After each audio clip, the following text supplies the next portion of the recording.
News Reports Part 3.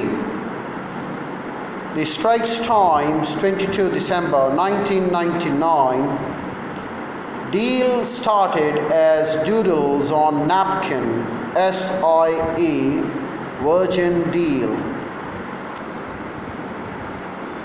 Singapore Airline or Singapore International Airline, SIA, landmark deal for the junior partnership stake in Virgin Atlantic Airways began on a serious note with a visit here 2 months ago by British Carriers charismatic boss Mr. Richard Branson. Matters started to take shape when CR's Dr. Chinong Choong Kong and Mr. Branson sat down to lunch in Singapore.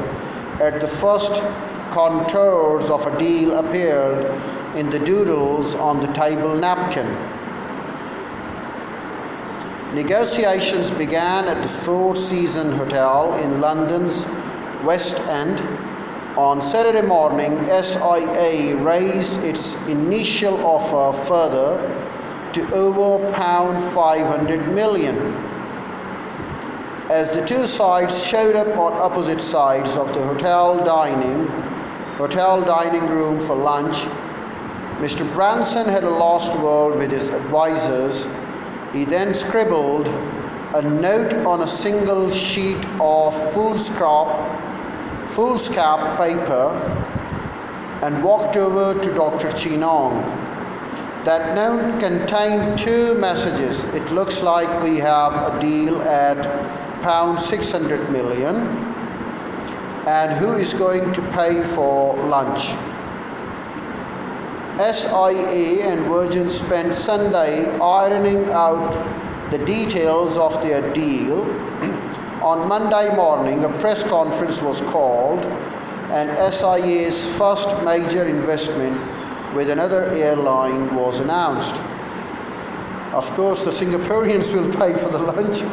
The British need not to worry about it. And now we go to the next one.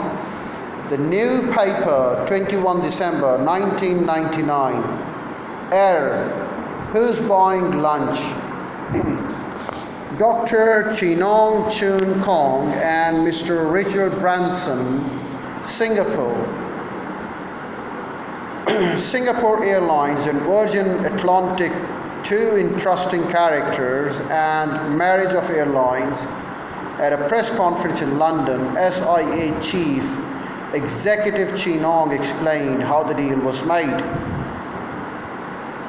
The discussions began last Saturday morning. The two parties stopped for lunch and ended up at the same restaurant at the Four Seasons Hotel, seated at opposite corners, each to do its own private assessment of the negotiations thus far. Up to that moment, Dr. Chinong wasn't enjoying the lunch and he could not recall what he had. He was wondering whether he had to fly back to Singapore empty-handed. In the middle of the meal, Branson walked over and passed Dr. Chinong a handwritten note on a scrappy piece of a foolscap paper. Dr. Chinong is having that piece of paper framed to take pride of place in his office. There were two sentences on it. The first indicated that they could strike a deal. The second was a question: who's paying for the lunch? Says Dr. Chinong, I was so excited about the first sentence that I totally forgot about the question. I owe Richard Branson and his colleague a lunch. Which was the report that is more objective?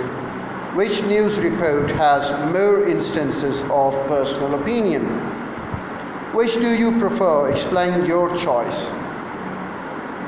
Reports are supposed to be objective when they write news reports. This is because news reports are factual recounts, not personal ones. They should not be biased, By simply presenting the facts, a news report lets its audience make up its own mind